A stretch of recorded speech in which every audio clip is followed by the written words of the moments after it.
But like every single gig I've ever played, someone has said, "Oh, your vocals really remind me of Kate Bush," and I think that's so like it's so far out of what it is. How do they? It's like what? I don't get it. Hi, I'm Bex, and I make music for your ears, and you're listening to the Chronicles of Podcast.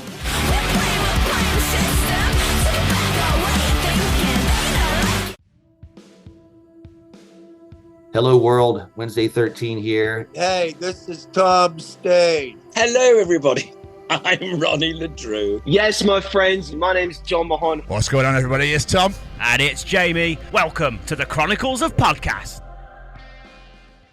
Ladies and gentlemen, theys and thems, this week we are back with a brand new interview. This week's guest has joined us twice before at 2000 Trees Festival, where we pondered on just how many trees are there, considered stealing kettles, and so much more. So, crybabies, it's time to fight with an interview that will taste better than any other podcast with some kind of psycho, because we are joined by the head of the Scum Club. Put your hands together for the Chronicles of Bex. Yeah. Love it. Incredible. Bex, how's your personal Tuesday been so far? What did you do yourself today? My Tuesday. Today I woke up. I made a bacon sandwich. Nice. I made some merch to post. I just did bits and bobs really. I recorded some vocals for my next song. Nice. I went to the Italian shop with my dad. The Italian shop? Oh yeah, it's really good. What can be? It's like, so it's literally called the Italian shop.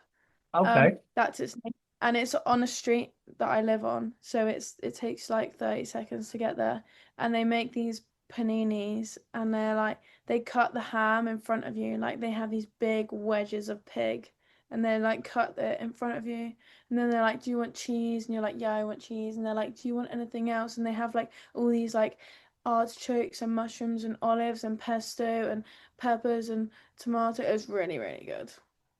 Sounds amazing. My idea of an Italian shop was like Luigi Berticelli. Like any person just like on like a, you know what I mean, on like a thick one round. It's just like any Italian you'd like. Here he is. You take him. Which one do you want? Yeah. Yeah. Well, we also bought our dinner there. We bought some pasta, and I literally ate it just before I came here. Nice. That Double sounds Italian incredible. day. Really have, yeah.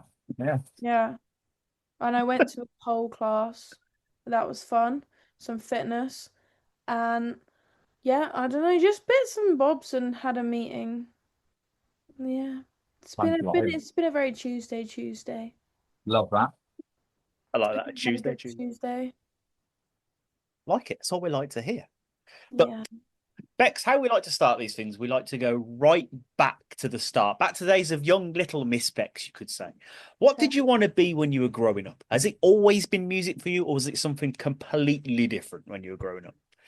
Well, when I was really, really, really little, I wanted to be a dentist. Then I realised you had to put your hand in people's mouths, so I decided I wanted to be a chef. And then I thought, nah, I want to be a musician. Probably since I was about 10. Nice. Yeah, but I always wanted to be famous. Like, I remember when I was really little, I always wanted to be famous, and I didn't know how I wanted to be famous. I was like, oh, I could be a model, I could be an actress, or all these things. But I knew I wanted to be famous. The world's most famous dentist. Yes. Wouldn't that be amazing? Maybe I should have stuck with the dentist route. No, I wasn't smart enough for that. I find it nuts, like, because obviously kids want to, dentistry wouldn't really have come into when I was a child. I think I wanted to like just drive cars or something. I can't really remember, or spin around a lot. But yeah, that's quite a niche to go into, or to want to go into as a child. Anyway, what was the fascination with teeth? When I was about 5 or 6, I think it was because I really liked going to the dentist because you got a day off school. Ah, nice. Okay. Yeah. And they didn't. I didn't I never understood why everyone hated the dentist. Like, all they do is look at your teeth and go, "Well done, you brush your teeth well." Then they give you a little like bit of toothpaste, and you're like, "Thanks, free toothpaste." And then you get a whole day of school. It's not even that bad. What a win! What a massive win! Yeah. It's like how most kids are like, yeah, I'll get a sticker, but you're like, yes, free toothpaste. Free tube of toothpaste. I love getting like new toiletries. Just so satisfying opening it. Even as a kid, I was like so excited to finish my soap so I could be like, I get new soap. Isn't that an actual thing though? If like the bottles are half full, like the satisfaction like from finishing it is. I swear that's an actual thing. There's an actual name for it and everything. Is it? I love finishing things. Yeah, I swear that's an actual thing. I can't remember what it's called though. But I swear actually finishing something and get that satisfied feeling is an actual, not condition, that's the wrong word. But it's an actual thing that people, I need to look it up. I need to do more research about to for you. It might be a thing. Most things have names. Yeah, definitely this day and age. Call a Anyway. thing a thing and it makes it a thing. Yeah, okay, exactly. So obviously you said 10 years old, you discovered like this love for music. Where does that love for music come from? Did your parents raise you with a lot of music around, or was it somewhere else? My parents are really musical. Like my dad plays in a band. My mum nice. used to play in a band. They're not like famous. They just played at the pub. Oh, that's awesome. Yeah, my dad still does it now. So yeah, I've always been around music, but like they didn't really play music. They don't listen to music so much. They just like they make music. But they always have the radio on, but they don't put on albums. I always thought that was weird. And nowadays when I have like my own record player and stuff and I sit and listen to stuff in my room, I'm always like, well, my parents never do this. They never just put on like an album, or there's no music in the car. But yeah, they were very musical. They still are musical. They're still alive. That's good. That's good. They haven't gone anywhere, just in the kitchen. But that's crazy though, to actually be musicians and not actually listen to anything. So what were they influenced by then? How did they must have listened to it growing up. So I find that crazy. I not listen to anything. So how do they know what sort of style they like or what they like to play? What did your dad play? My dad plays guitar. My dad listened to a lot of music growing up. Okay. Like he loves music, but I think he's just so like at work and being a dad, he doesn't have time to listen to music. Okay. Recently though, he started listening to more music. I'm setting up this vinyl club with my family where every like 2 weeks we swap a vinyl and listen to it and give each other notes. That's amazing. That's a great idea. Like a book club, but none of us have time to read a whole book in like 2 weeks. No, yeah. So vinyl club. I like that. That's really cool. Yeah, really cool and idea. also we can like buy each other vinyls and be like, I think you'll like this one, because there's a record shop literally next to the Italian shop, so we can go get a panini, buy a vinyl, then swap them. Not swap the paninis, the vinyls, obviously, not the paninis. Yeah, that would be Vinyl and Panini Club. Why not? yeah. Italian vinyl club. But so where did this love for like rock music, punk music, where like the alternative music, where did that love come from? I don't know. I think when I was in secondary school, like I joined like a what's it called? Like a weekend rock school sort of thing. And then they sort of like put you into bands and you just do covers and stuff with your little band, and I was like 12, and the band I was put in, they just covered loads of like Royal Blood and Muse, and I didn't know any of those bands at the time, and Arctic Monkeys, like I didn't know who they were. So when I joined the band, they were like, this is our catalogue, you have to learn it by next week. So I had like a week to learn like 20 rock songs. So then I discovered rock music. Why 20? That's excessive, isn't it? Just in case, yeah, many gigs around the Northampton area for 12-year-olds. So yeah. Oh God! We did What all a of song! Good job we're doing 20. Fucking hell, we've only got 2 out. We've got 18 to go. Yeah. What are we gonna do? Quick, what are we gonna do? I do remember like getting home from the first one and being like, "Oh my God, I have to learn all these songs. Having like I knew like how to play one song on the guitar at the time, and I was like, right, okay, I've done my grade 1. It means I can now learn all of these really hard songs. I can now play like Matt Bellamy for Muse after this doing my grade 1. Yeah, after doing my grade 1, I'm now playing Muse. I love that. It's a smash plug-in baby out. I know, and everyone's like, "What the fuck?"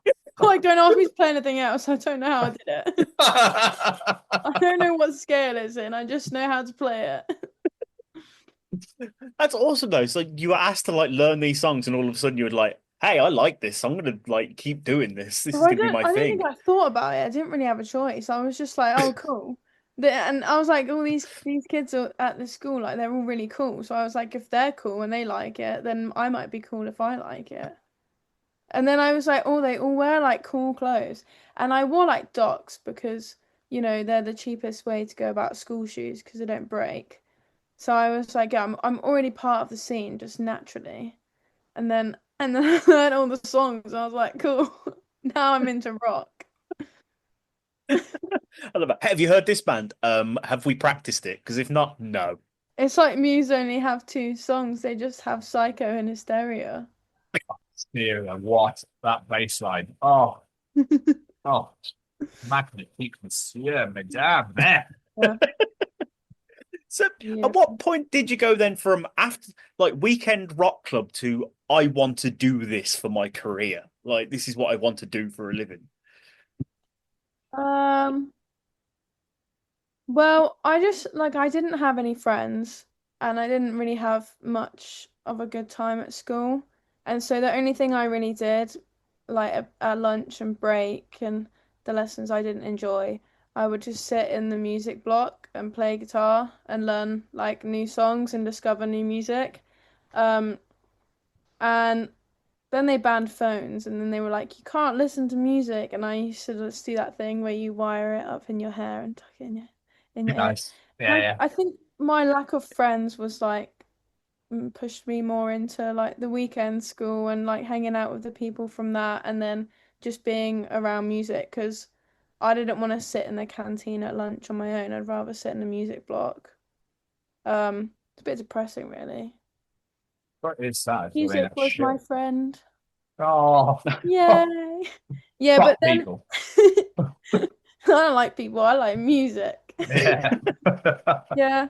And like when it came to like after GCSEs, you have to decide if you're going to college or like an apprenticeship or if you're going to stay at sixth form. So, um, I wanted to do music at college, but the college near us was like it wasn't really that close because we lived in a village at the time. So it was like a 40-minute drive, and then my parents would have to drive me, and they worked the other direction. So we looked at like going to a college where I'd stay on site, and Okay. that's what I did. So when I was 16, I basically moved out and I lived in the YMCA and studied music, and then that was it. That was just my full-time thing. I did music. That's amazing. It's Like It was that's very dedication. fun. I learnt to live by myself. Yeah, I had to grow up very fast. Well, yeah. But that shows dedication to how much you love doing this. To be like, I'm just gonna move out and live on my own at 16 years old because that's how determined I am to go and study music. Yeah, yeah, yeah. It was like the most fun ever. It was so good. It was so fun. And everyone who was there, like I felt like they didn't appreciate it. They were like, "Oh, college sucks." And I was like, "I want to stay all day." And I remember like I would join every single band at college. Like at one point I was in like 12 bands and I would literally I'd finish the college and then I'd rehearse right up until dinner. Then because the YMCA would give you dinner, I'd go back, get my dinner, and then I'd go back and rehearse until like midnight every night.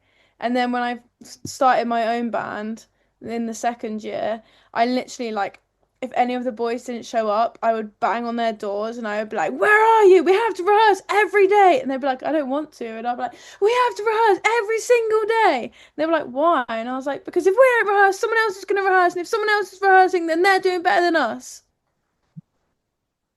Fire, the passion, the desire, you know what I mean? I've never heard anybody be so happy to be in an educational building ever. I know. But obviously, doing what you love, I love it. The passion is coming out of you. It's oozing out of you now. Do you know what I mean? It's just absolutely phenomenal. Yeah, it was Yeah. real fun. I really loved it. But I think that now, though, I think like every second I don't spend doing it, someone else is doing it and they're getting ahead of me. And so, like, still don't really have much of a life. Really struggle to see my friends. I always forget. And I'm like, oh, it's been 2 months and I've not seen anyone. So I've just been in my room or just like in here, just like either sewing or making music, which does no one any good because then no one actually sees it and I'm just rotting.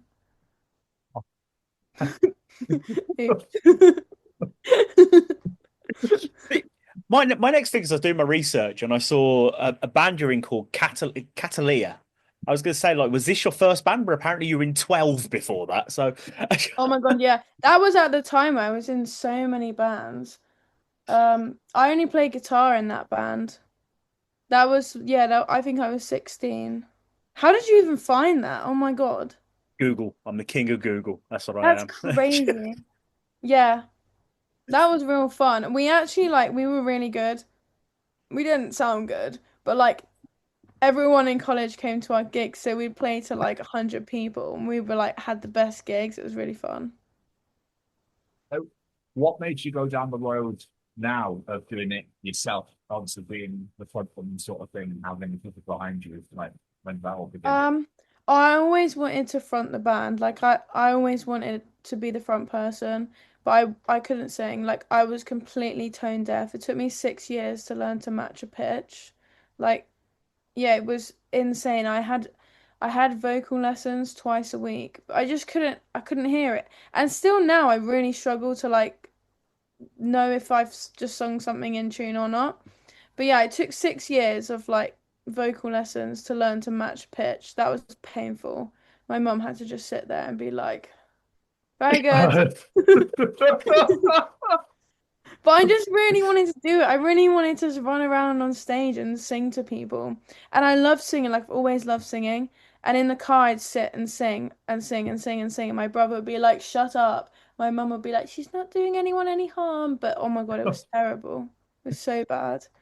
So I always wanted to be the front person, but I think I had to like I was in all those bands to build my confidence and like because I knew I wasn't confident and I was very quiet and I'd just gone from having like no friends whatsoever to being at college where everyone was really nice and like I got along with everyone and it was a big change and I had to like rebuild my confidence and then also practice singing some more. And when I did start, like we had a band where I fronted it, and to be honest, my vocals were pretty terrible. And when I started Bex, my vocals were pretty bad too. They got all right recently. They're still not the best. They could be better.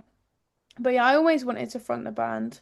And then frustrated, I'd be like, you're not pulling your weight. You're not doing this. You're like, who's gonna contact promoters and get us gigs? And they'd be like, oh, they'll just come to us. And I'm like, okay, so I'll do that. And I'm like, who's gonna post on social media? And they were like, oh, we don't even understand how that works. I'm like, okay, so I'll do that. And I'm like, so I've written 5 songs this week. How many songs have you written? Like, oh, none this week, been too busy. So I'm like, okay, I'll do that. And then I was like, well, I'm doing everything. Why would I let anyone else take the credit? I got fed up of people. Yeah. It's so hard to find people to be like that want to be that love it as much as you do. I mean, it's fine to find dedicated people that want to do it. You know what I mean? Because they say you're only as strong as your weakest link. So if the weakest link is me, then I can change that. I love that. You've got such a positive and proactive mind for this. It's really quite beautiful to see. Really? It's motivating me. Like I'm going to learn to fight. It'd probably take me longer than 6 years. But I'm like, do you know what? I can do it. Maybe I'll be a motivational speaker. But you should. Maybe I've gone down the wrong path again. Damn it. You definitely haven't. Should have been a dentist. A motivational speaker come after Bex is finished. Do you know what I mean? After the band is done, that sort of thing. You know. When I'm president. Yeah, exactly. Cool. So, for those unaware who listen to this who haven't listened to your music, how would you describe your sound? I find that really hard. I always try and like I aspire to make music. Well, it's not words. It's like, you know, when you go on TikTok and all you see is bands being like, if you're a fan of Limp Bizkit and Linkin Park, then you're like us. I always hate that. I always think, why are you trying to be someone that's already been? Like, and I always think, like, the biggest flex of Bex is that I can't compare it to any other band because, like, I don't know Yeah. what it sounds like. And I do, like, ask people, and I'm like, what do you think? What band would you compare us to? And they'd be like, oh, like your energy is like this, but the sound of the bass is like this, but then the vocal is like this. And I'm like, yeah, so what band would you compare us to? Like, what fans can we target? And they're like, oh, well, I don't know. So I don't know. I find that question really, really difficult, but also because I don't want to sound like, I don't want anyone to ever be like, see me live and be like, oh, that was so Nova Twins. I'd be like, Yeah, oh, yeah. that's such like a diss. Why did you say that to me? I'd be so upset. I get what you're saying though, because I couldn't compare you to anyone. Are you just saying that though? No, genuinely, because I was talking just quite a while ago, and I was talking to you about someone, and I was like, yeah, this sounds like, yeah, I don't know. I don't. You know, the one I get like all the time is Kate Bush, and I don't understand like why I get Kate Bush. But like every single gig I've ever played, someone has said, "Oh, your vocals really remind me of Kate Bush," and I think that's so like you're so far out of what it is. How did they? It's like what? I don't get it. I'm waiting for you Also- now to come on stage going, baboosh, baboosh. You know what I mean? That's a, yeah, yeah. I And just like, don't get it. But that's every single gig I've ever played, someone has said Kate Bush. okay. Yeah, I'm lost on that one. Yeah, Are they at the right show? I don't Just know. like, That fools me. yeah, I definitely didn't get that. No, No. no. Did really enjoy politics. I'm not gonna lie, I was really enjoying that this morning on my walk to work. Just why saw that again. Lyrics wise, where does your inspiration come for your lyrics then? Was it like story based, is it political, is it personal? Like where do you draw your inspiration from? It's entirely personal. I'm a really strong believer of you can only write what you know. Love that, yeah. And I think when people write songs that are stories, like it's cool, but I couldn't do it because I don't know the emotions behind those stories. I always think like if I wrote a book, I'd have to just write about my life because I wouldn't know. I can't imagine an emotion that I've never felt. Yeah. And I don't think actually anyone can. And I think if you write what you know and someone relates to it, then it kind of makes you feel better, but it also makes them feel better. I imagine for you writing them and getting them off your chest stuff, it's kind of like therapy, really. Oh yeah, it's the best type of therapy. I like went through some bad stuff at the start of the year, and the following week I was like, Sam, we have to go in the studio, and we just wrote like 5 songs all about the exact same thing, and they were all so different. And afterwards I was like, I don't feel anything. Like it's gone. I have no emotion towards this subject. Because we were like, oh, we could write a whole album on this subject. And then literally after we wrote all those songs, I was like, I can't. I have no emotion towards it. I feel nothing. It's like it never happened. It's just gone. I just pushed it out of my body. So weird. Kind of great at the same But then time, it's though. also, it is great. But then it's also really hard when you've you've just been like living. Like nothing's happened. There's been not even the slightest bit of drama. Like everyone's getting along. You've just been surviving fine. And then you go to write a song and you're like, everything is fine. I have nothing to write about. And then because I can't like get in tune with like a story or anything, I'm just like, well, that's that. No songs today. Someone upset me quick. I need lyrics. Yeah, sometimes I'm just like text someone and I'm like, I really don't like your face today. Just see their response, see if we can get a little argument going, so I can be like, oh, I'm so angry at my friend. The next week's just everything's great, everything's great. This song's called The Italian Shop. So I woke up this morning and I went to the Italian shop. It was really good. And I ate a lot. Writes itself. See. It's so easy. Right from the heart or the stomach. But when it comes to songwriting, obviously you mentioned where you get the inspiration for your lyrics, but are you lyrics and then write music, or do you have like a load of music written and you sort of match it to a song? Like what's your creative process in that sense? I mean, the last like 2 years, all the songs that I've released have been written like in the studio. Like we've gone in and been like, we're gonna write a song today. But lyrics I just write as and when life happens. So, I can be like falling asleep or doing a poo or like going on a walk or like all those fun life things. And I just write it down. I didn't see that coming, so that really threw me off. But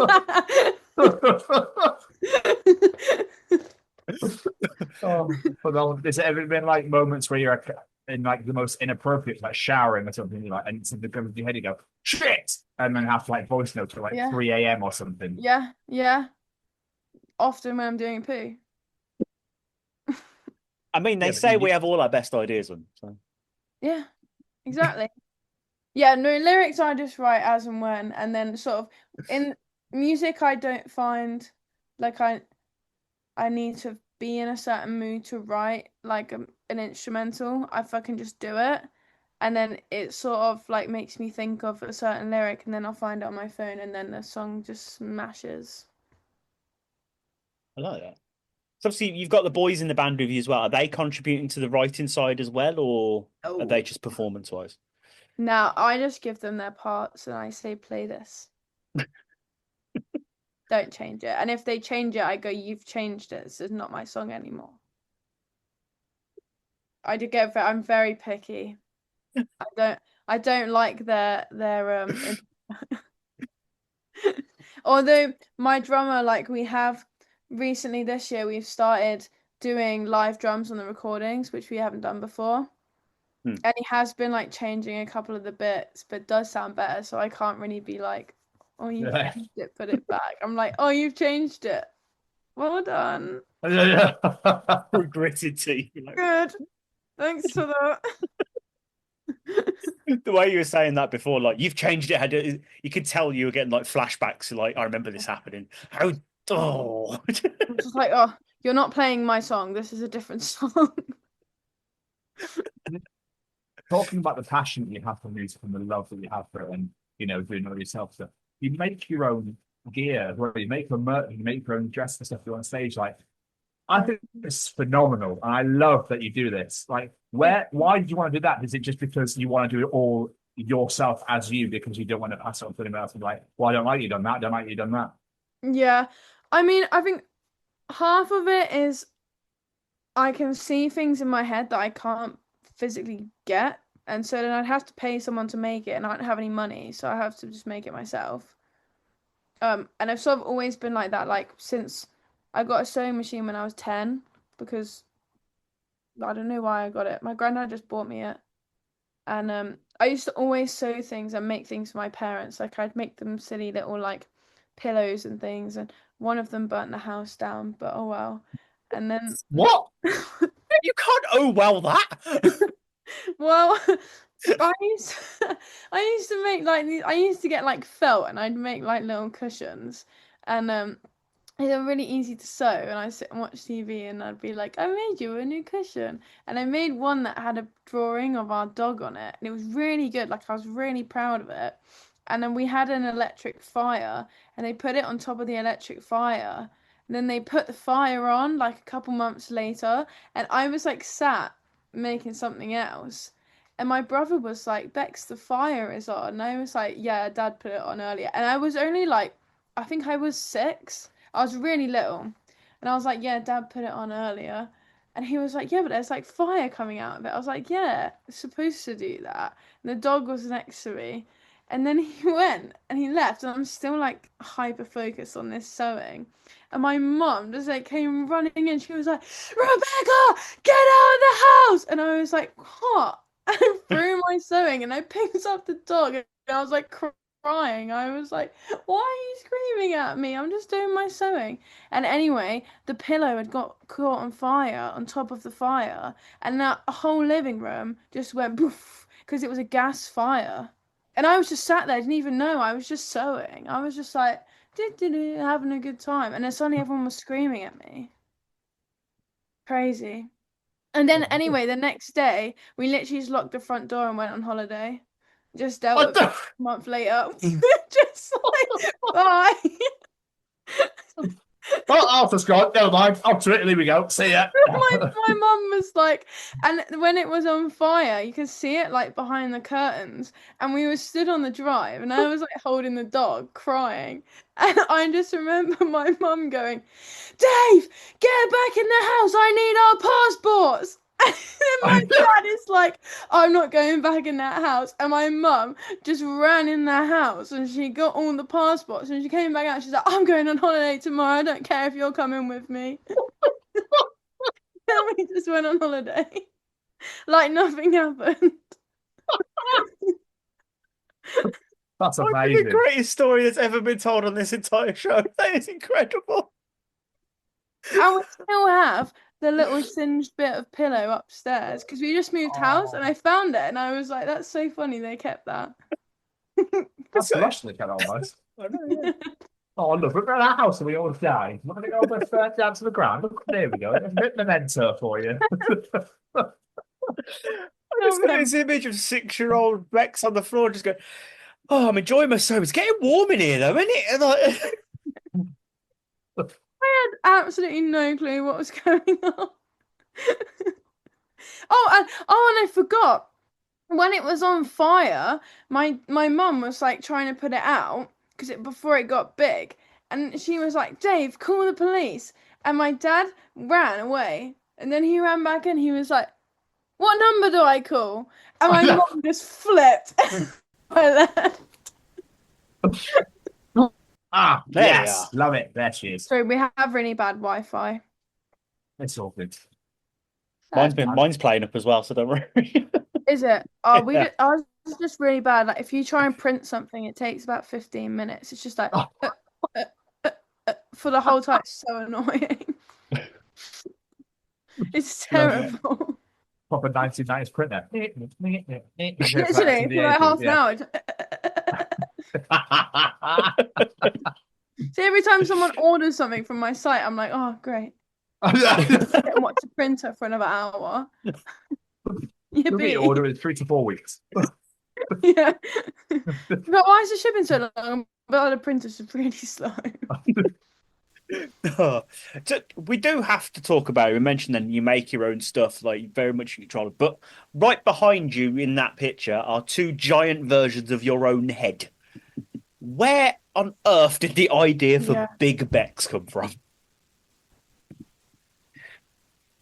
I don't know. I keep getting asked this and I don't know. Just one day I was like, it would be so good if I had a mascot. And then the next day I was like, let's go to the market. I took Josh, my bassist, with me. I was like, let's go to the market and buy all the materials. And like no one really knew what was happening. And I was just like so like when I get an idea, I just have to do it and I have to do it instantly. Like I can't even sleep on it. Like if I want something, I have to do it. So I was just like, we have to make these massive heads. And literally I just went and bought all this foam and I was like, let's just make this massive Bex head. I don't know, I just made them and I was like, that's hilarious. I'm keeping them forever. But I feel like they've taken off massively. They're all over your social media. They're music videos now, aren't they? Everyone's loving them, aren't I know. I feel like I should make them their own social media. they? Let them be their own person. Bex and Big Bex. They can have their own identity. Well, they certainly had fun at 2000 Trees. So They did. They've got many more places to be this year. it's fucking superb. But obviously, you mentioned you got like places to be this year. Like festival season is not over for you yet. You've got Pride Rock, Boomtown, Girls in the Pit, Rebellion. I assume the Big Bex will be seen at all of these locations as well. Yes. Maybe even 2 of her. She may be double. Wow. Twin Big Bex. Mm-hmm. Yes. Twin Bex. I'm sort of thinking now though. I'm like, does Big Bex have to be in all of my music videos from here on out? Strong potential, I'd say. Yeah, like she's maybe just taken over. Like I feel like I've lost my identity. It's all about Big Bex now. Yeah, no, it's definitely not. Your identity has not gone anywhere. It's just like I'm bigger. a bigger version of you, I guess. True. Amplified. They are quite big. Let's think of a metaphor like part of personality. Like you could have loads of different like parts of his personality as different versions of his that. So back at the beginning of June, you released your most recent single, Politics. How has that been received? I think it went pretty good. Did you like it? I liked it very much. It always gets stuck in my like. It gets stuck in my head, but a lot of your songs get stuck in my head. Like Taste Better, especially, gets stuck in my head all the time. Word for word, nailed it. Weird, isn't it? I know, right? Smashed it. Literally word for word, that was beautiful. We joked about this earlier, which is the fucking real thing here. What emergency? You never know. You might have to do it in life. But obviously you've released lots of singles, you released a couple of EPs and whatnot. Is there an album in the works? Is there something we could talk about there, or is it just at the moment just going to keep bashing the singles out, keep helpful and just Spotify people happy? Yeah. I think 2027 is the year for the album. I think 2026 is too soon and it's so expensive and I'm big in demand right now, but I think 27 is. Love that. You're fucking genius. I'm very, very excited for that. But it'd be nice to have a physical copy, surely, and it'd be nice to have an actual whole thing done, a whole piece of art, work and that sort of thing, and be able to be like, I fucking made this. Yeah, and like a vinyl. Hopefully, we can try and get a couple last more questions in. Before we let you go, there's a question I like to ask musicians. If anyone hasn't heard your music before, what's one or two songs you think will give the best feeling for what Bex is about? I think that they should listen to Politics and Crybaby. Ah, two bangers. Two bangers. Superb. No, I think they're my two most proudest songs because Absolutely. they're cool and complicated. Cool and complicated. I like it. This has been so much fun. Before we let you go, Mr. Stephen, did you have any more questions for our wonderful guest? I do. I have one more before the internet cuts out. When you first started this musical journey, going to school, loving, going to college, loving it, and never leaving that room and all that building, should I say? Did you ever think that this is where you'd be today with playing festivals, playing download, playing trees, all that sort of stuff? I could lie and say no, but yeah. I really did think this is where I'd be. I actually I got really upset about this year because obviously I'm 23 now and I was like, damn, I really wanted to be doing all this stuff when I was 20 and I felt really down. I was like, I'm so behind on my mental schedule and I got really in a really big flump about it and I was like, I'm 3 years behind. How am I going to catch up? But obviously all these goals are all in my head and no one else knows about them. But yeah, this is what I want to do. I want to play bigger things. I want to play Wembley. I want to sell out Wembley. So, and then when I do that, I'm not going to be like, no, I never imagined me doing it. I do. I imagine it all the time because that's what I want to do. And you will. Yeah, and you will. Because Hopefully. you put in the work. We didn't mention, you released your first single 2022. We spoke to you first at 2000 Trees 2023. In 1 year of releasing your first song, you're playing one of the biggest UK music festivals. That doesn't happen. That's incredible. And that's because of the hard work, the dedication, the passion you put into this. And it's incredible. Yeah. And if I had a hat, tip it, because it's absolutely amazing. It really is. Thank you. Thank you. I don't really see it like that, I think, because it's my everyday. I do this. And I feel like it's that 1 year is this 365 days of 12-hour days being how do I do this? How do I do this? How do I do this? So then it feels like forever has passed. But it's really only been it's only year 3. It's crazy. And you've achieved incredible things. Years. Thank you. I appreciate that. It's absolutely amazing. Bex, plugs, social medias, websites, where can people find you out in the world? on the internet. Bex. I'm sure if you type in Bex, something will come up. My website, bexofficial. Instagram.x. My Facebook, Bex Music. Bex with Bex, and you maybe might find me. Find We'll you throw some. 'em- we'll throw them all in as well. We'll throw them all into for their My for people olives. to click on. I had olives for dinner. Your olives? What are you saying? I said all your links and all your socials. We'll throw up the links for them. It's what you said. Do you like olives? We're talking about the Italian shop again. Back to food.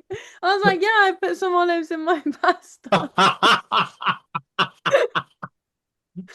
Oh, fucking incredible.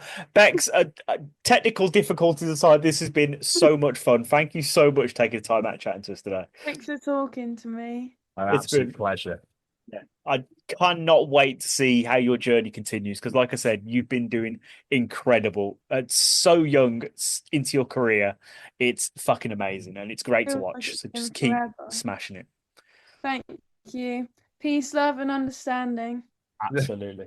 Bex, we'll do a proper in person at some point in the future rather than this because this has been amazing. We got majority of the way through, but then it's just started to die out in the last 10 15 minutes. The So internet gets tired too. yeah, of course it does. Of course it does. Like Go to all sleep data some point. does. So exactly. But really, really appreciate your time. Thank you so much for joining us. It's been so much fun. Like absolutely Thank love chatting you. to you. And we'll definitely catch up soon.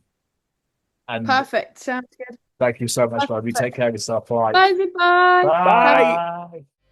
Everybody, welcome back to the.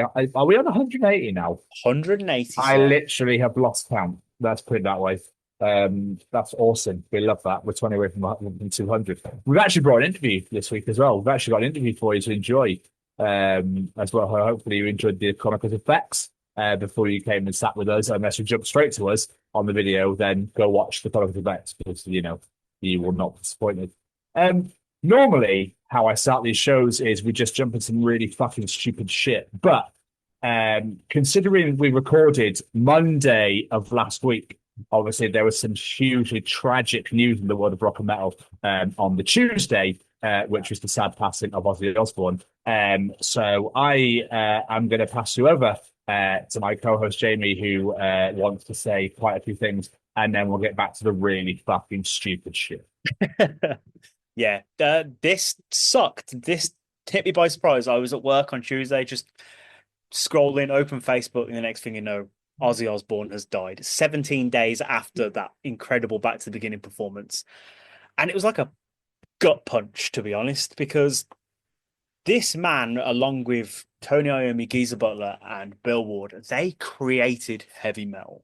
They made this music that we all love now. Even if you're not a fan of Sabbath, because let's be honest, not everyone is a fan of Sabbath. I know yourself, you're not a massive fan of Sabbath. But what they inspired, what came from that, has affected everything. And this one hurt. This hurt a lot. I was talking to my friend Andy the other day, and we were saying that everything we have in life, we owe to Sabbath and Ozzy, and because they did that. Because to put it this way, they didn't happen, my mom never would become a massive fan because she's a huge Ozzy and Sabbath fan. I never would have become a fan of metal music. I never would have gone to a rock pub in Birmingham called Scruffy Murphy's, and I never would have met my wife, and then I wouldn't have my daughter. Same with people I've met in my past, and it even links to having my other kids. This show, we wouldn't have that connection with the foundation. We wouldn't go to all these festivals and stuff if Ozzy and those three guys hadn't created Sabbath.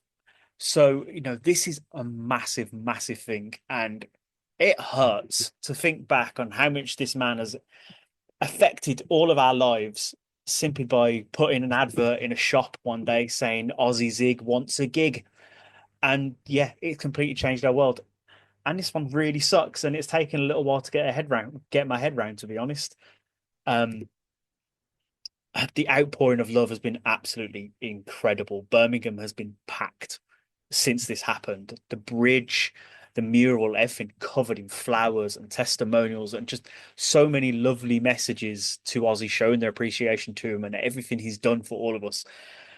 And yeah, it's I wish I could have thanked him in person. I hope he knows how much he meant to all of us and how much he influenced all of our lives. Because yeah, this one really fucking sucks. So John Michael Osborne, Ozzy Osbourne, rest in peace. Thank you so much for everything. And yeah, just yeah, I don't know what else to add really. Just yeah, this one hurts. Yeah, I mean, obviously it's fucking shit at the end of the day, isn't it? Like nobody wants to lose a dad, a brother, a grandfather, a loved one, that sort of thing. So when these things happen, I just feel it's really shit. But obviously, like you say, he created and started the music that we now all love. Well, instigated the bands that were influenced by them and himself and everything else. Obviously, we had the show The Osbournes that was on MTV way back in the day, which gave us some absolute golden memories. Such as when the phone rang. What the fuck is that? What the fuck is that? And just just stuff like that, and trying the Listerine gum strips. Oh god, I forgot and he all thought about he was that. being tricked. And he's like, "Oh, what? No, you fucking lied to me. It's not." I sort of think really funny. What's it there? Do you like it? Fucking crap, it disappeared. It's when he threatens the cat. That'll always get me. Bill, Greg, whatever your name is, your name will be dead if you touch my chicken. Us, Jim, Bill, whatever your fucking name is. Your name's going to be dead if you touch this chicken. Fucking incredible. Yeah. And then obviously 2 days later, he came back and took Hulk Hogan off us. Yes, he did take Hulk Hogan off us. No, I'm joking. But obviously we lost Hulk Hogan as well. The man himself, I really don't want to comment in any way, shape, or form. But as Hulk Hogan, as the character, as the man who put wrestling into the mainstream, so again, another absolutely huge love of ours. It was kind of like a week of just being like, okay, no, do you want to kick us any hard in the dick right now? Yeah, I was like, can you stop destroying my childhood this week, please? Because like you say, yeah, Terry Bollea, we ain't going to talk about that. But Hulk Hogan, the character, wrestling wouldn't be as big as it is today. Everything that has happened in the world of professional wrestling, you can owe to Hulk Hogan. Don't get me wrong, obviously wrestling was around there before him, but he put it on the map. He made it as big as it is, like starring in Rocky and getting out there and doing all that sort of stuff. So yeah, it's again a huge thank you and a rest in peace to Hulk Hogan as well, because he influenced our lives in such a huge way, to something that both of us have watched since we were kids and still watch to this day. Like a massive, massive part of our lives. It's been a week, my friend. It's been a week. It certainly has. It certainly has. But yeah, I wanted to at least get that part in before we jump into the show. So I wanted you. I know you text me obviously the day after. You're like, we've already fucking recorded. I want to say my piece. Yeah. And I was like, well, we'll do it next week. We'll do it on this show, and you can take the start, and away you go. So much appreciated, because yeah, the Ozzy one has really hurt me. It has got me really quite upset over several things. And talking to friends and seeing all the love and everything. I don't know if you saw any of the funeral procession today. I was gutted I couldn't get a day off work for it, but heartbreaking seeing Sharon and the family and the kids. Like absolutely heartbreaking seeing them all. That man was loved by a lot of people, and it's been beautiful to see it. And did you see John's video? Yes, like from the funeral today, and then obviously his dedication on Crown Radio. Yeah. His dedication was absolutely beautiful as well. Like, yeah, so much love for this man. Massive, massive thank you and rest in peace to both Ozzy Osbourne and Hulk Hogan. Thank you for making our lives just that little bit better. Anyway, back to the funnies. Jamie, you know how we love mental sports. Oh yes. Kelly introduced me to another mental sport, but this sport was put on BBC News yesterday. Oh, okay. Now, I am not in any way, shape, or form from this land, as you know. I want to say a massive congratulations to the England ladies team, the Lionesses, for winning the Euros on Sunday against the Spanish on penalties. Bless my other half, she went, I can't fucking watch this when penalties came on, and she went outside to feed the fox, I think. And I texted her and she went, do you really want me to mute you? So yeah, she has foxes she looks after in her garden. So, okay. Yeah, it's fucking cool. It's really fucking cool. It's also fucking weird when she goes, are you going to sing today? Can you get me some sausage rolls? I'm like, yeah, of course I can. Yeah, not for me, they're for the fox. Foxes like sausage rolls. Love sausage rolls, yeah. Just get it down, Greg's. Come on. Let's go without fucking Greg's Foxy. I'll get some for anyway. So, Jamie, with England's women having won the Euro 2025 trophy, you might find yourself wondering if they could bring home the World Cup in 2 years' time. But in the meantime, there's another World Cup to get excited about being held here in the UK. Now, this is fucking genuine, all right? Okay. The Litter Picking World Cup. Do you have what it takes to make the litter picking World Cup team? Yes, there is one. What Has been taking place in Hackney in East London after Britain won the event in Tokyo in 2023. Yeah, this is a genuine thing. People from 21 countries, including Japan, America, Australia, and France, gathered in the Japanese capital to try and win the title by picking up the most litter within a certain time limit. How did this start, I hear you cry? Litter picking might sound like a strange activity to win a prize for, but it's actually a sport called Spogomy. What? Invented Spogomy? in 2008 in Japan. It was created as a competition to encourage people to clean up public spaces, but has now become so popular, it's spread around the world. In Japan, it's even played in schools, and the rules are quite simple. The teams have to collect as much litter as possible within the time given. Then, in the next stage, they have to set a time to sort their litter. Teams are awarded points based on the type of litter they've picked up and its recycling category. Those taking part have said it's very fun, but it can be a workout as carrying the heavy litter bags, walking from place to place and sorting through the trash afterwards means you're using a lot of different muscle groups at different times. And as a bonus, you're always helping clean up the streets and help the environment. Wow. So hold on. So it's competition. Are they like throwing rubbish down to make sure there's enough to be fair and even? Yeah, this is what I was wondering. Like, I don't really know what the full, like, are they getting all the garbage bags from all of the partners going, there you fucking go, look, there you sort that shit out. Yeah. Is it extra points for waste, like human waste? No. Or like food items? I don't know. I just find it crazy. But then I thought to myself, what a good, amazing thing to be would be for the audience participation is what game or activity do you actually see a World Cup created for? Oh, that's a good one. That's going in for when we come back. Yeah. Absolutely. Love that. So I like it. You'd be like, put it to a bit, like, oh, whoa, whoa, whoa! Don't put that there. Throw it on the fucking floor, son. What? Put it on the floor. Boris goes, yeah, but you're interrupting our champion. Get on the floor. It'd be an extra item for us. What is it? Gum? Oh, that's 20 points, that. Expansion. Put it in your fucking hand. Just spit it into my hand. Fuck it. Spit it into my hand. Drop it into my hand. There you go. The saliva will probably get me a couple more points as well. Get at it. Oh, wait, hang on. I can't fucking get it off my hand. Shit. Just group of people, little pickering. It's like, I wonder what they're doing. I wonder if it's community service. Now, love, we're fucking training. World championships. Gold medalist. No, let's go fucking medalist in litter picking. Yeah. This is made of recyclable material, this. This was a milk bottle cap, this. This were beer bottle caps. That's what our medals are made of.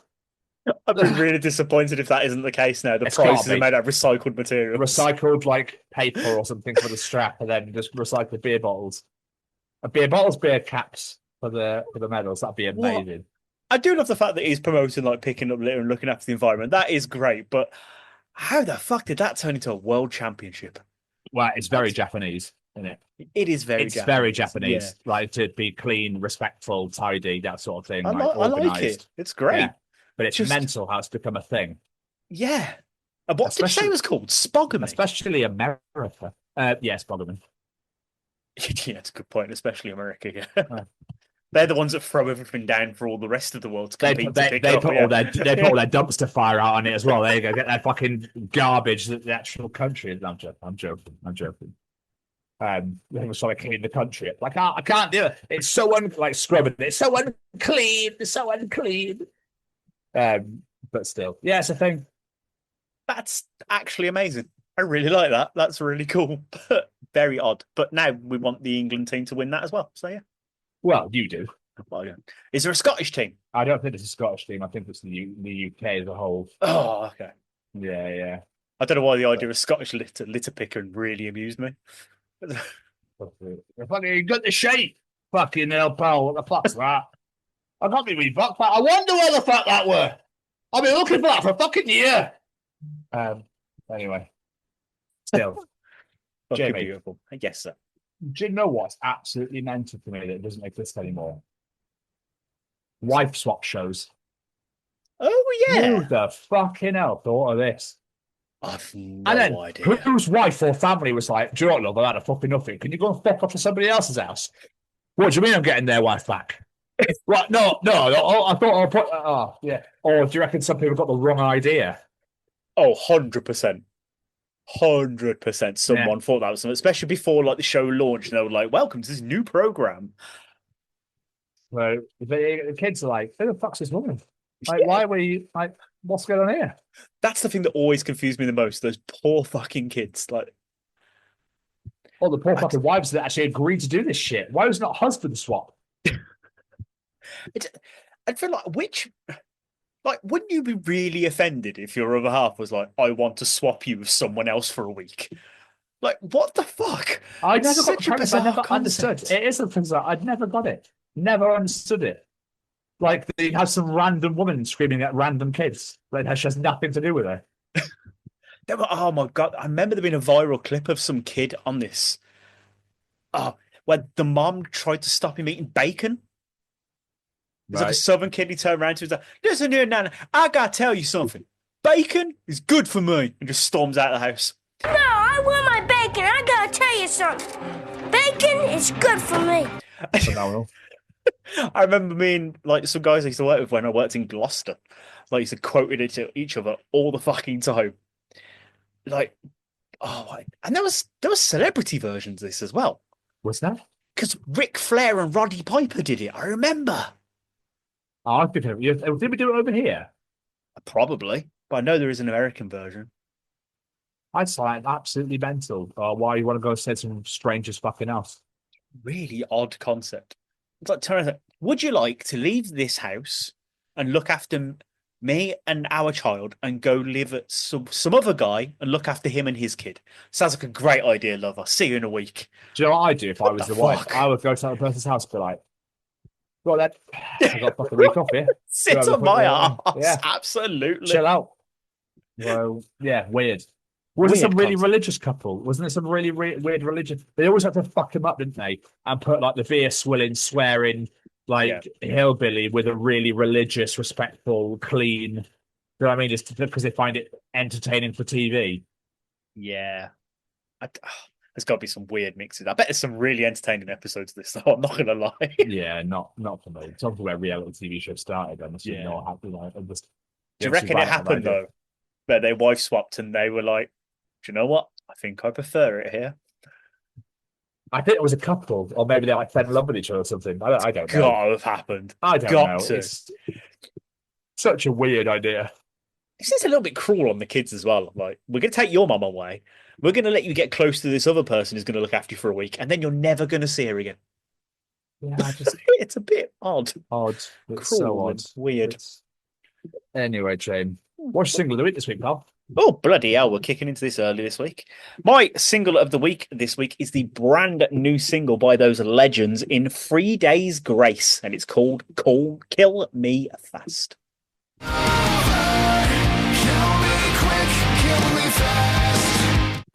This is off their upcoming album Alienation. There's about 4 songs released on it so far. I need to go back and listen to the rest. I just heard this new song and I really liked it. I listened to this yesterday and I really liked the verse, and then it got to the chorus and just kind of like fell flat. I was expecting something because the original singer's now back, isn't he? Yes. So like I was expecting a bit more. I don't know. Which for me, it wasn't for me. I see what you mean. Like, you think it's going to build up to this chorus, but it doesn't build up. It's sort of like just stays as it is. Yeah, I like it though. I did like it. I'm glad you enjoyed. Yeah, I liked it. I'm glad you enjoyed. What about you? What's my yours? single of the week is the brand new single "New Disease" by From Ashes to New.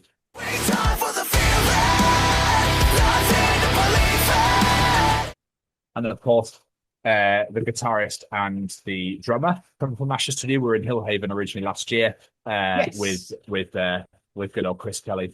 But obviously it couldn't work out and couldn't be like juggle the two sort of things. But their brand new single, New Disease, From Ashes to New, came out on Friday. I haven't found any news of anything else coming up, but obviously there's going to be a new album on the way, I imagine. But get New Disease in your faces and in your ears. It's absolutely phenomenal. Yeah, there's quite a few songs this week. Not too many, but there was a few songs this Well, the week. brand new Stay Safe song's out as well. Yes. The brand new Fury. I can't say Fury. I obviously just got to start getting people dressed up as animals in my fucking mind. Clearly, apparently so. Yeah, that was odd. Sorry, Kelly. Dressed up a fox, you'll feed your sausage rolls. A new song by Lord of the Lost and Weird Temptation. I could not think who the other band was there. Yeah, Kelly said to me, she was like, I was like, no. I wasn't a fan. I thought I liked both these bands individually, but together I didn't think their voices worked. I was quite disappointed to that. What I do love is Atreyu are re-releasing The Curse on Fridays. How obviously Alex has left the band. Alex left the band a couple of years ago. So it's just Brandon now. This is the drummer singing and screaming, and it just, I don't know, it sounds loads cleaner. I really like it. I barely remember Atreyu. Oh, what a band. Yeah, I'd have to go back and listen to them properly. What a band. I know they did a couple of songs I remember, but I can't remember what they were called or anything like that.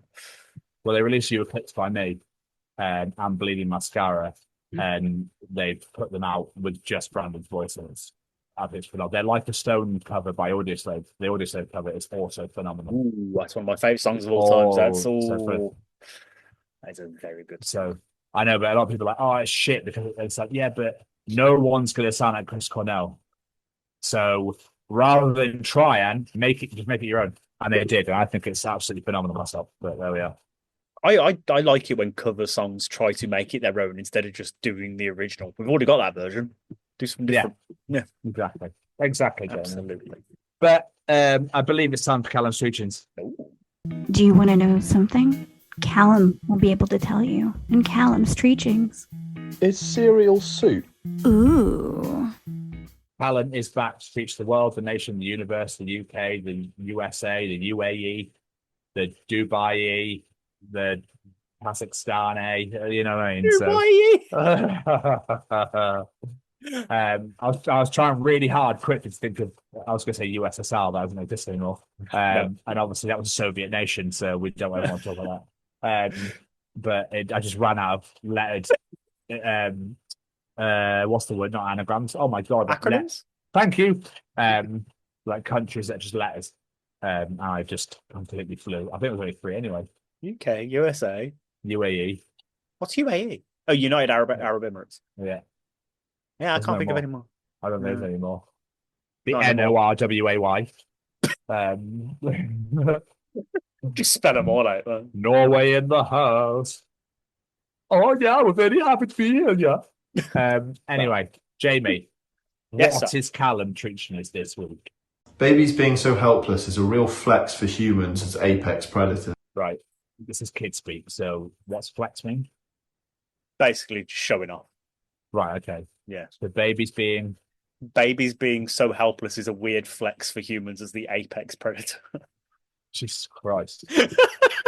He's got a point though, in a way. It's like we start out as completely fucking useless, and then we are like kings of the world. Well, I wouldn't say kings. That's a bit grim. Right. A little bit. I couldn't think how to word it. That's the first thing that came to my mind. Oh, I love the fucking king, son. Put it, fucking king, mate. You fucking do as I fucking say, son. You know what I mean? Like grim. That's maybe fucking grim. That is exactly how I act when I'm not on the show. But obviously we shit ourselves. We can't feed ourselves. We just make random ass noises. You know, we just exist and sleep a lot. It's crazy to think like you could literally just go, no. Do you know what I mean? It's so crazy that that's a thought, but that's a possible thing where you could just be like, I'm all right. Do you know what I mean? It's really weird. And there's nothing they can do about it. Obviously, you get put in jail from prison for life, but you know what I mean? But still, it's like, it's a really crazy thing that you could like, you know, I have this intrusive thoughts of like, you just throw yourself off a bridge. Oh, I can throw myself off a bridge, yeah? I can throw my phone off a bridge and that's it. I'll get rid of that phone. It's so weird, man. Oh, God. Sorry, that's really tickled me. You could just be like, nah, I'm all right. In the hospital, give birth. Do you know what, love? I've changed my mind. Here you go. Just give it to the midwife. I'm okay. You keep it. I'm all right. Yeah, we're good.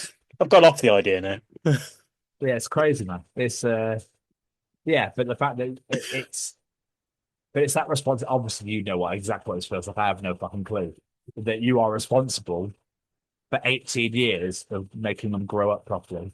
Yep. It's quite daunting. It is very daunting, and you doubt yourself every single fucking day. But so daunting. I love it. You did it 4 times. Yeah, but I love it. It's great. You can make miniature versions of yourself. It's great. Oh, grim. No one needs that. Hey. Why do you anything else talking about you? I ain't got any. Well, a little mini Tom would be adorable. No. Absolutely nobody needs that. I think you started saying no before I even finished the sentence. I think you'll find there, Daddy, that you've missed a comma out and that's not spelled correctly.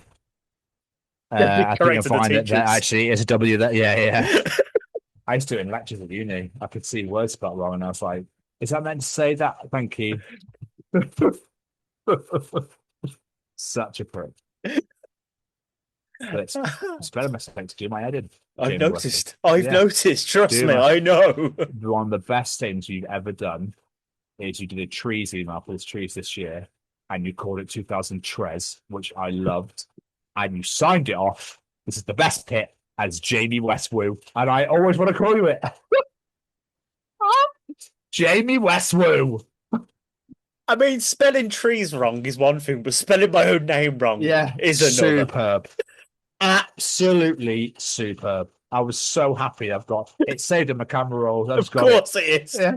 I've got it stashed. Did you even send me that? No, I never did because I was like, I'll keep that for later.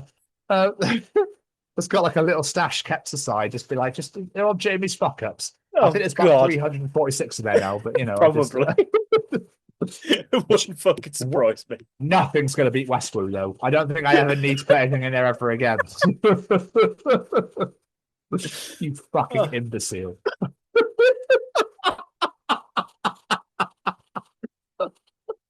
I love that word so much. I've never used it, so I just thought this is the time to throw it in. But yes, obviously we have to look after children for some fucking reason, and make them grow up to be half decent human beings. Yes. The one that gets me more than anything is when they just let their kids run riot and do nothing about it. That I fucking hate. Yeah, lazy parenting drives me fucking mad. We had one of my colleagues told me a story today from ages ago that they were letting this kid try on all the grasses they wanted, but they were like bending them and do whatever. And then at one point, one of my colleagues walked round and found some sunglasses just smashed to pieces on the floor. Just left it. Yeah, the it's like, fuck. Yeah, I know. I'd be like, no, come on. You can pay for those now. Bit of respect, yeah. Bit of respect for property, that sort of thing. So, yeah, drives me mad. Anyway, how much I hate children. Yes. Jamie, what else is Callum treating us this week? When I die, someone's going to have to cancel all my subscriptions. That's a really good point, actually. Yeah, Lucy, looks like you're up. Like in the past, it's like, I've got to cancel his bank account and like little things like that. Now it's Disney Plus, Netflix, Amazon Prime, like fucking whatever else everyone else bloody subscribed to. Who's that minted? Well, yeah, good point. Yeah. Before we know it, subscription is going to be like £100 with the way they're going. Surprise me. Yeah. You get a gold bar every time you subscribe to something. I feel like there should just be like one ultimate subscription where you get like Netflix, Disney, Spotify, all this sort of stuff just in it. Just pay one thing. That'd be really helpful. Yeah, no, it's because it's the way first. No, there's always going to be competition in there. Competition. Exactly. Yeah. Yeah. But yeah, maybe you have to have some sort of nominated partner, I'm assuming. Yeah, I guess you would. Maybe would have to deal with that, or would this? I don't know how. I've never died, so I don't really know how like this works. Like, do you have to then? Is there someone that like is aware of your death, and then it goes, "Oh, okay, I now must close this and this."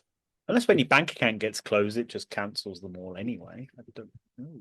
Potentially, well, possibly because it'd probably come up with like deceased on the thing. Yeah, I'm guessing. So also with two-factor authentication and all that bollocks these days, like your thumbprint and your fucking face scan and everything. I don't even know how someone will be able to access all your stuff to cancel it for you anyway. Oh yeah, so that's getting ridiculous now. But I love two-factor authentication because so many times people try and hack them. And it's like delete, and every time it's like Russia. Like, yeah, of course it is. Of course it's Russia. what are you looking for? There's nothing in there, mate. Do you know what I mean? Unless you want to look at fucking, I don't know, Scottish rugby, EMP, and Zabby every now and again. I think that's all that's in there. Yeah, and the podcast Just stuff. on the junk. Yeah. Yeah, and then my probably work shit. Nothing exciting. We must make sure we infiltrate the UK. Hack Tom Stevens' email. He knows things. Clearly, he knows things. Get knowledge of fill his door handle. Fuck, he moves too much. I can't fucking find him. Too much. Fucking moves every fucking 6 months. I can't even find him. I cannot kill bastard. I need to fucking find bastard. I hack email. I find out where he is. Oh, fuck's sake. Two-factor authentication, prick. I can't get in. I try Face ID. He'd go, no, he's not Russian. Christ almighty, I can't hack fucking Tom Stevens' email. I need vodka. I love the idea that you move so much because you're on the run from the KGB now. Yeah, that's what happened. Yeah. I've given it away now, haven't I? Fucking spoiled it. Ruined it for everyone. Bollocks. You don't have to move again. Thanks, mate. Sorry. That's like Callum even bringing this up. No, it's Callum doing it. We brought it. Bastards. Next week from a new location. I wonder how subscriptions are going to work though when we're older. It's like getting crazy now, but no doubt there's going to be more. What's frustrating is you pay for subscription to fucking do your washing. To do your washing? Well, I don't know, just a joke. Oh, I thought it was an actual thing then, the way just you a said joke, just a joke. Don't worry, you ruined it. It's fine, don't worry about it. Sorry. That's all right. Sorry. But I think there was Jimmy Carr made a joke about how they want to be able to clock your mileage to know how much to charge you. And he went, isn't that petrol? Well, yeah. I was like, that's a very good point. Yeah.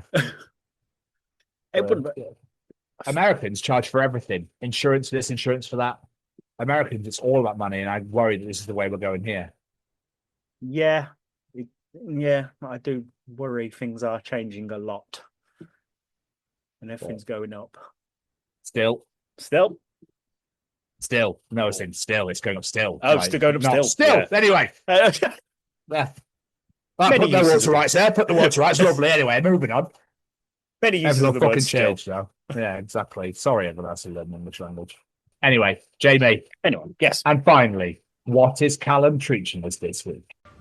Your kitchen is probably the room in the house with the most clocks. Yeah, kitchen clock, microwave, oven. Yeah. So random. Why does it have so many clocks in one room? I don't know. What's funny what's fucking time, love? What's fucking time? Are you in kitchen? What? Oh, can you go to the kitchen? Tell me what time it is, please, love. Where have you looked? It's either 3:15, 2:30, or 1:45. I don't know. You don't change them when the fucking clocks change. I don't know what time it is. Go check car. I tell you in there.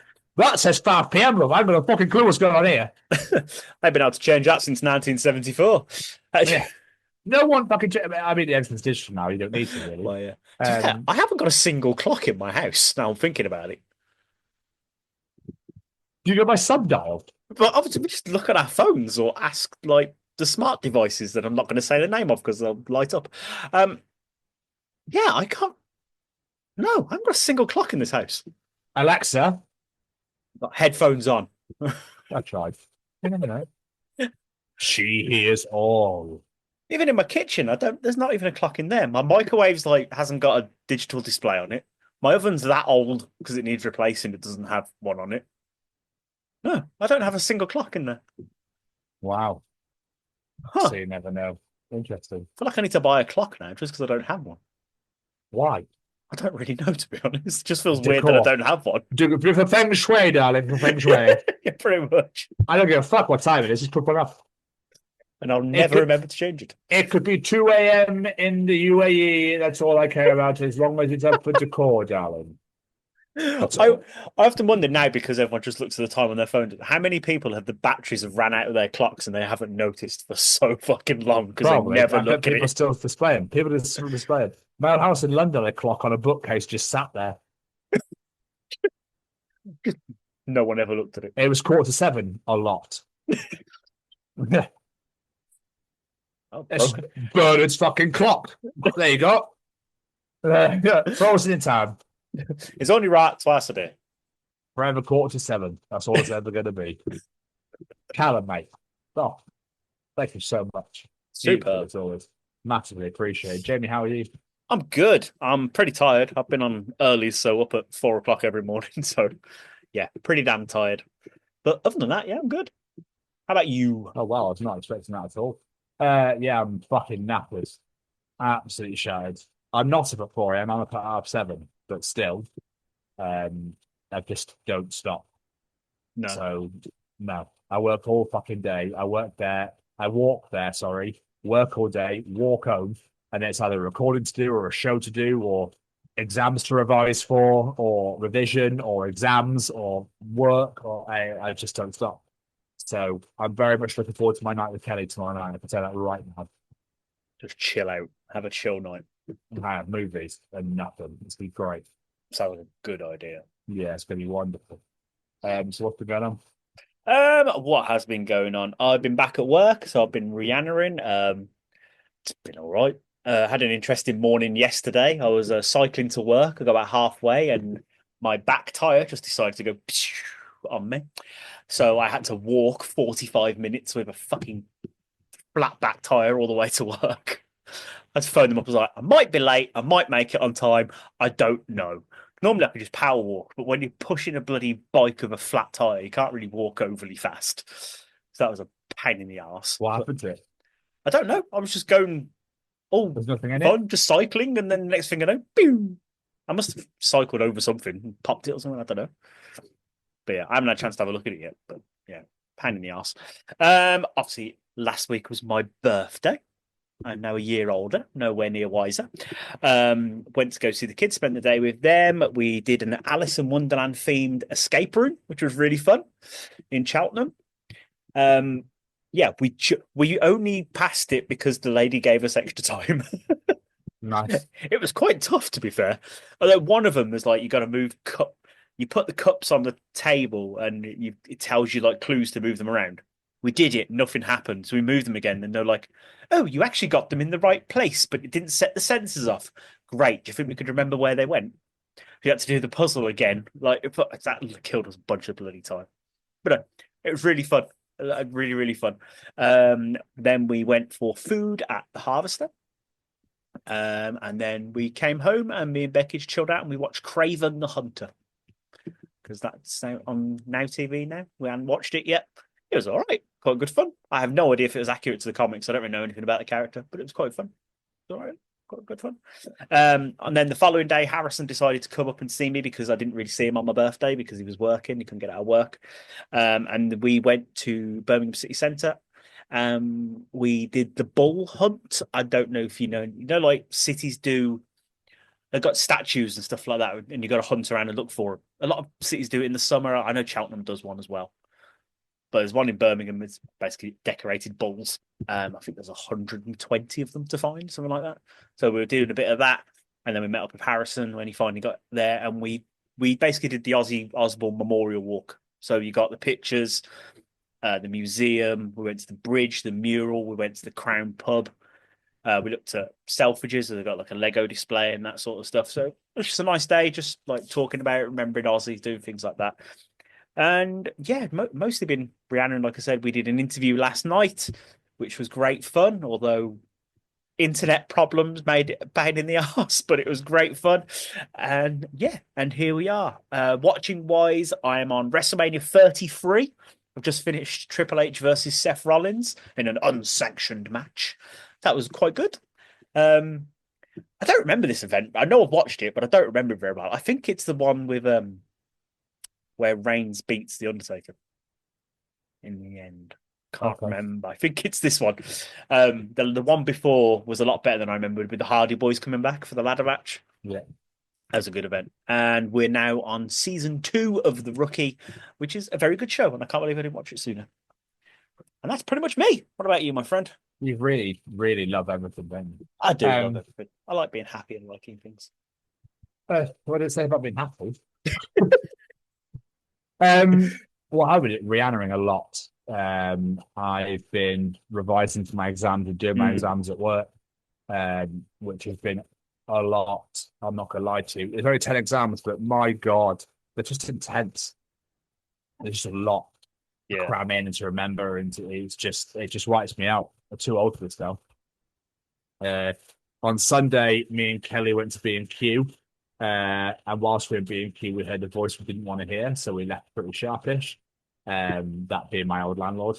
And then we went to Costco for the first time ever. I went to a Costco. Mate, unbelievable. Good at it. I was in there like, wow. There's a TV in there that's 20 inches bigger than mine, and it's cheaper than what I paid for this one. What the fuck? I paid $5.99 for this. It's $4.75, and I was like, yes, please. I was like, look, if I ever win some money or get a big bonus or anything, we're fucking coming in and getting a new TV. Hell yeah. I was like, you can have my old one. So it's Costco. So I've got, this is going to sound so sad.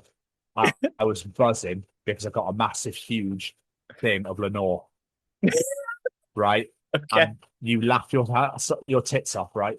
I thought it's like 2,500 washes, I think, or something, or 250 washes. It's a 250, might be 1,000, can't remember. Anyway, I picked it up and I thought it was 18 quid. I was like, that's fine. I got some Nando sauce for like £4, 2 of them, and I got some Listerine mouthwashes for like 7 quid, and then for about £5, I had £4 each in such shops. Anyway, buzzing. Got to this hill, Lenore, 7 quid. Happy days. I was like, mate, I thought it was 18. I was like, I'm living the dream right now. I'm so fucking happy with this because there's always shit that you need. It's always really fucking expensive. So it's like, there's always washing stuff or deodorant or whatever. And I'm like, oh, fuck's sake. It's like 8 quid to get one. Yeah. So to get a big fuck off one, I was so happy. I'm not going to lie to you. So fucking happy. I was like, look, why don't we come in more often? Anyway. Great. And then we went back to hers to watch the Euros. I bought snacks from B&M. We went to watch the Euros, which then I ended up watching on my own because she couldn't handle it. So we did that. Just trying to think. I've been catching up at AEW, watched All In, even though I knew the result of the main event, which I was very unhappy about because I also thought, right, they could have they obviously fucked up the returns in the match. Okay. Because Darby Allin's video from Everest played. And I was like, is that Darby Allin on Everest? And then Brad Anderson returned, and I was like, what the fuck? I was really confused. But then, as soon as the video, Danielson appeared, and I was like, well, this is amazing, but you just played Darby Allin's video. So I was like, what the fuck? Then all of a sudden, after Danielson just was fighting Claudio, Darby has started to descend from the top of the rafters, but Taz pointed him out before he hid behind the Titantron. So Taz was like, oh, Darby's up there. And like, so everyone at home's going, oh, brilliant, thanks, mate. And you watched him hide behind the Titantron, and then he came down, and then the crowd lost their shit. But Taz had mentioned it before we'd come through to hide in the Titan. So funny. An absolute clusterfuck of like two big returns for AEW. It's so funny. Yeah, because I was like, oh, it's Darby Allin, that's cool. Darby's back. Then Danielson appeared, and I was like, what? But that doesn't work. Fuck. And Danielson came out in a mask. Yeah, I saw a picture of that. And they started yesterday, and everyone was like, oh! I was like, this hasn't come out. Yeah. I just thought it was very odd. But still, loved it. Absolutely loved it. But knowing the result pissed me off. But did you didn't know how it happened, I guess? No, that's not the point. I would have enjoyed that so much more if I didn't know who won. Yeah. Because of how all the near falls, all the near misses, all the returns, and then Swerve helping him right at the end. And I was just like annoyed. Because I was like, but I know he wins. So it's just, thanks for ruining that for me, Liam. I suppose that's the problem. Like you say, okay, you didn't know how it happened, but every time Moxley goes to do something, you go, okay, well, he's not going to win from that. No. Yeah. So it kind of took the sting out a bit. I was a bit like, I half watched it. I love Texas Deathmatch as well. And I half watched it. And I was like, Kenny and Okada was shit. I thought that'd be way better. I heard apparently it was just nothing. It just ended. I was like, oh. I think he's injured. That's why. Oh, Kenny? Yeah. Oh, okay. Yeah, because it ended pretty abruptly and everyone went, oh, right. Like, Okada's went, oh, okay. Like, it was just odd. It's just really odd. Considering the matches they've put on in the past, yeah, there must have been something wrong there. Yeah. Yeah. But Swerve Ospreay and the Young Bucks was just out of this world. That match was fucking unbelievable. But I did enjoy All In. And you know what? I'm just so happy Tony Storm won. And I'm just, her promos only get better. She's incredible. That character is the best character she'll ever do. Right, Yeah. hands down. They'll never kill it because it's so over, it's insane. And I'm also really hoping for an Edge and Christian finale. That'll be just the best thing in the world. For them to retire together, I think is what's going to happen. Like, oh my god, nobody would fucking ruin that for me. No, God, I'm just livid. Anyway, so watched All In. I'm currently trying to catch up with WWE at the moment, but I'm so far behind. I keep thinking I've got time later, and I never watch it. And then it's like months go by. I'm like, I'm almost a year behind now. You were catching up. I was. I'm into the end of October. So if I actually put my mind to it and sit and watch it, I reckon I could smash a few months out in like a week or two. I'm off next week, so. But yeah, man, that Rihanna in doing an interview last night. We got an interview later this week because there is no show next week, everybody. So apologies. I am away, and Jamie has got his wedding anniversary and everything else. Well, we're at Bloodstep anyway. But I am away for the start of the week, and then Bloodstep Festival happened. And then Jamie's got his wedding anniversary and his birthday and all sort of malarkey. So we are away now. There is an interview. There will be an interview next week for you all to enjoy, but there is no show next week. Absolutely zero show. So forgive us, we'll be back in 2 weeks for the show. But you'll have fair, they'd have weeks of shows and no interviews. So a week with an interview and no show is fine. Yeah, and you'll have plenty of Bloodstock stuff to enjoy as well in the weeks to come. Because we're going to Bloodstock Festival. Well, yes, you are. I am going to Bloodstock Festival. Jamie sadly has had to back out this year for the first time ever. So I'll be taking the reins solely for the Chronicles of and delivering grade A quality interviews as we always do.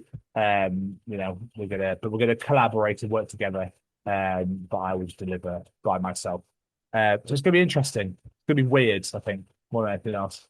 I think it might be weird for the first one, but I think you'll get into it pretty quick. I hope so. But yeah, man, like other than that, I'm trying to think if there's anything else to tell you. I don't think so. No, I think we're all caught up. We're all caught up. Jamie. Yes, sir. Sometimes, Jenna. Oh.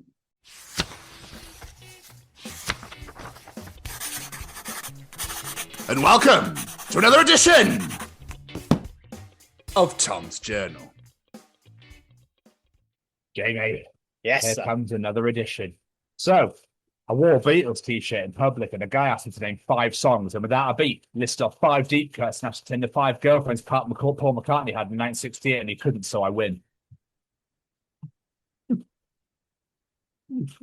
I like fucking that. hate that shit. Yeah, doesn't him. Name me 5 songs then, if you like them, don't let them. Oh, fuck off. Wherever I want, dickhead. You've got to be a special type of twat to say that to a complete stranger in public. Oh, Guns N' Roses, it. Name me 15 songs. How about you? Fuck off. Anyway. Tupperware? More like Tupperware. Where the fuck is the lid?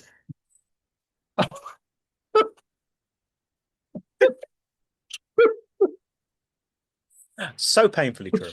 Oh, it's awful, man. It's painful. Awful. Jamie, do you think I reference dinosaurs too much when I write? She was silent, like the pea in pterodactyl, but it said everything. That is incredible. If there isn't an author that's done that, I'm going to be really disappointed. Yeah, tell me about it, right? Don't you think it's absolutely mental how a hamster costs less than white chips curry sauce?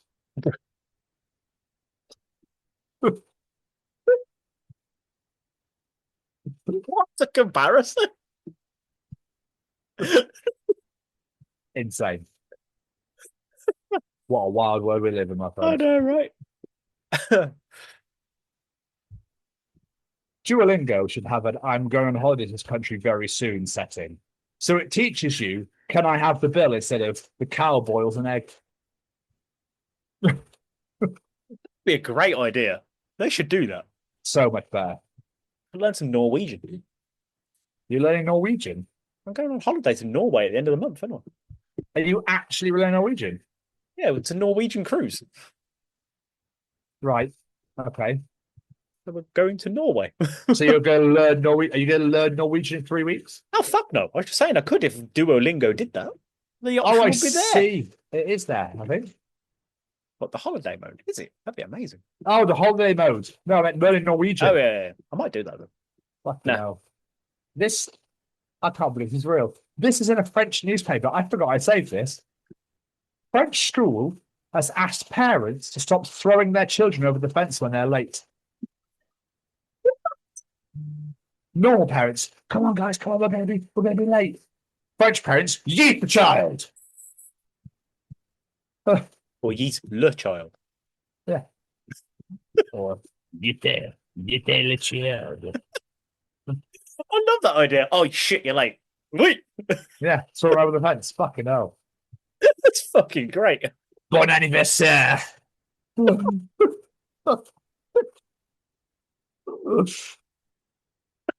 I just like the idea of this teacher stood the other side. So as soon as they get thrown over, they're like, you're late. You're late. Jamie. I accidentally said I love you then with a call at an important time yesterday. I heard him giggle as I hung up. I was fucking mortified. Today, I saw he'd emailed me this. Hey, just want to say that I didn't mean to laugh at you when you accidentally signed off on my call with I love you. Just found it really funny because I've definitely done that before and I know how it happens. I'm glad you have enough love in your life that the response comes naturally. If anything, you should be really proud of that. Have a great weekend. We'll follow up my call with Chris on Wednesday as discussed. Oh, that's adorable. It's lush, isn't it? That's so nice. Love those moments. That's really, really nice. I just hope it's real. Well, it looks it from what I can see here. It's all like blurred out and everything, like with the email address and the name and stuff. That's amazing then. Bit of Yeah, faith it's cool, in yeah. humanity restored. Love that. On the other hand, Oh, God. a man shaved 1.7 seconds off a 4-hour flight by standing up as soon as the plane lands. Fuck's sake. If he stood up and clapped, then it's just even worse. Oh, awful. Enjoyed these conversations between me and my old boss. Gracie, there was a noise complaint from last night when you were closing. What? It was dead by 11:30. I closed right at midnight. Police came by today. Report for us says neighbours complain about loud R&B after 1 a.m. Okay, yeah. So I bumped the shit out of R. Kelly while I closed, and I guess I've got some of the patio speakers off. I'd like to file a complaint against the neighbours for hating ignition. Seriously? I've now flipped it. It's a fucking pedo. Gracie, can you stop sending new hires? They have to call you Your Majesty. Oh my God, what even is the point of being management then? That's what I'm telling all the people that go to call me Your Majesty now. Harry, I thought you were going shopping today. Yeah, I did. But I told you we needed office supplies and a set of keys for the new closer. Yeah. And all you came back with was hot Cheetos. Yeah, what's your point?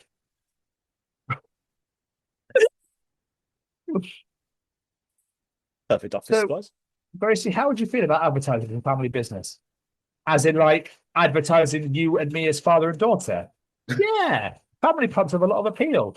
Okay. Except we could never pass as family. And why not? Harry, you're Indian. I'm white and blonde. So that's great, Ted.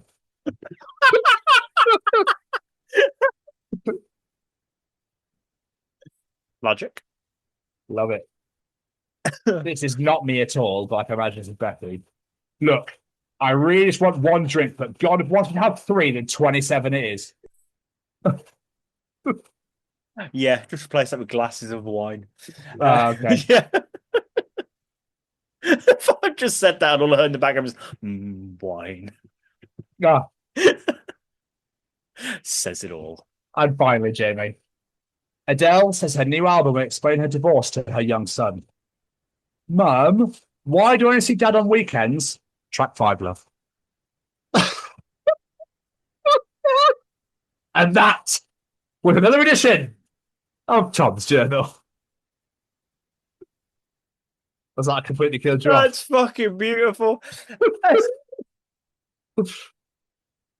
God, why would she want her own son to listen to her music? Because she heard it. It's Hello awful. from the other side. Is Dad dead? I must have called 1,000 times. Yeah, from the stairs. Tell you I'm sorry. Mom, this song's shit. Can you just explain it to me properly, please? Your daddy fucked off and died. He left me for another woman. He left me for another guy.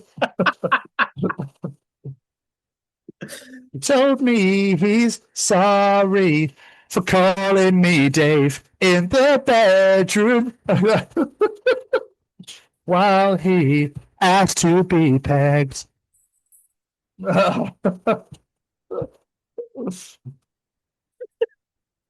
Oh, fucking hell. I love it. It's about getting into schools and talking to young people because, you know, I know that people can change. And it's about talking to people and getting them to understand and perhaps step back from violence and prejudice and whatever. And we just need to work together and keep on the good fight there. Absolutely. Hey there, guys. We are ecstatically happy to announce that we are associated with the Sophie Lancaster Foundation. The times are changing, and with the unfortunate death of Sophie, those changes have made a massive impact for the future. If Sophie was with us still today, I can guarantee what you are doing will still be reaching so many lives of young teenagers, young adults, and those who wish to be as different as possible. So thank you very much. To find out more about this incredible foundation and all the work they do, and more importantly, how you can help, head on over to www.sophielancasterfoundation.com. Mr. Stevens. Mr. Stevens. It's Jamie's participation. And now we must compete in this challenge and give all the answers to Jamie right now. It's audience participation time.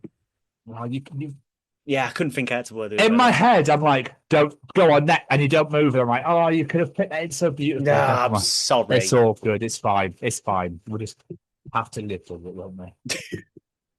Participate, bitch. And participate, motherfucker. I'm so sorry for me singing like this because no one wants to hear my shit anymore.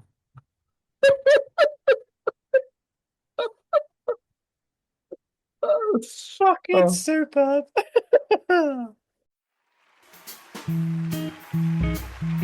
Ladies and gentlemen, it's time to participate in Jamie's participation challenge.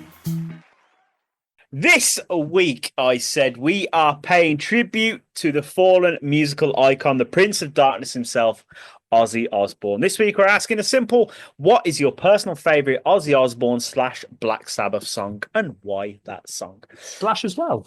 Yeah, Slash as well. I did this because obviously I want to pay... Joke. It was a shit joke. Sorry, shit joke. I liked it. Shit joke. Shit Shit joke. joke. Shit joke. I did this obviously because we want to pay tribute to Ozzy, and there's a lot of people talking about it at the moment. So if there's people listening to this who aren't familiar with Ozzy, maybe they can have some inspiration for a few songs to go listen to learn more about him.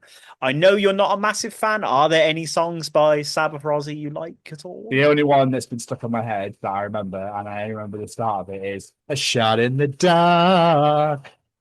One step away from you. That's all I know. It's a great song. It's fine. My brother loved it. That's from when we were younger. That's all I can remember. So I'll just say that. Fair enough. Myself, if I'm going to say Sabbath, it's going to be War Pigs. It's just très magnifique, as you would say. And for Ozzy himself, this is a tough one, but I'm probably going to say No More Tears because I just love that album so much. But yeah, let's get some audience answers. Harley from Fundamentals Podcast says, call me simple, but Crazy Train has just always been a personal favourite. His first single makes sense. Producer Lou, who we met at 2000 Tree, says, Mama, I'm Coming Home. It made me cry when he played it at Back to the Beginning, but it's always been a very special song to me. But, yeah, an incredibly beautiful song. John Johnstone, my godfather's getting involved this week. I love it. He says, Changes. It was my father and daughter dance at my daughter's wedding. Love that. Love that. James EASX Punisher says, also Changes, both the Sabbath version and the one he released with Kelly. I haven't heard that Kelly version in years. I can't remember liking it very much,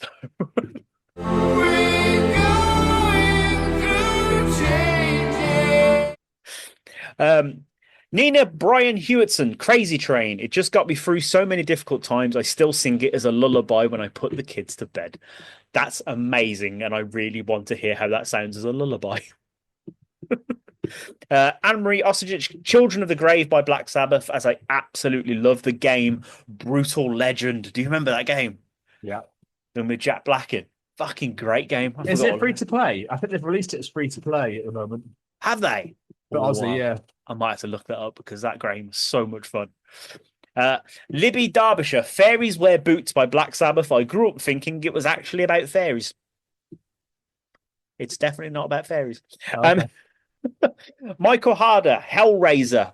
I love the films, and I just feel like Billy Badass for walking up to the shop just to get some milk while I'm listening to it. Love that Billy Badass. Becky Westwood, Hellraiser, Changes, Mr. Crowley all come to mind, but he's just got way too many songs to love. I completely agree. Ashley Wilson, I have so many, but probably Iron Man tops it because my dad would play it or sing it to me all the time as a little girl, and it always stuck with me. I love that. Love that. Chris Wallace, War Pigs or Black Sabbath. I love the fact they have a song called Black Sabbath on the album called Black Sabbath by the band called Black Sabbath. I tried to explain this to Liv the other day. She was like, huh? Just couldn't wrap her head around it. I'll give you a couple more. Rhiannon Myatt, my sister's getting involved as well this week. Crazy Train and Hellraiser. They were the first two songs of Ozzy's that I ever listened to. Absolutely love it. And last but not least, it's our wonderful friends at Second Cities who simply say Ozzy Osbourne has been the reason that any band, especially from Birmingham, has ever started. Even if not a direct inspiration, new artists can never deny the positive impact he brought through metal to the world. And I couldn't think of a better way to sign off a tribute to this wonderful, wonderful artist. I said it at the start, I'm going to say it again. Rest in peace, Ozzy. Thank you for everything.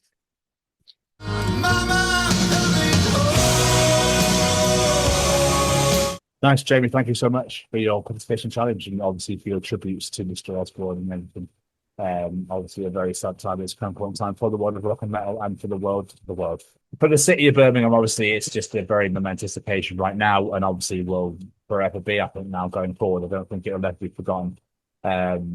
So, if you enjoyed Jamie's participation challenge, Tom John O'Connell's preaching to the interview we had with Bex, apologies for the technical difficulties and the absolute fucking shit that we spewed. They enjoy the other 100% edition of the Chronicles of Podcast, wherever you get your podcast from, Google, Spotify, Apple, everywhere else, all that good stuff. The main two places I want you to come is all over social media at TCO Pod.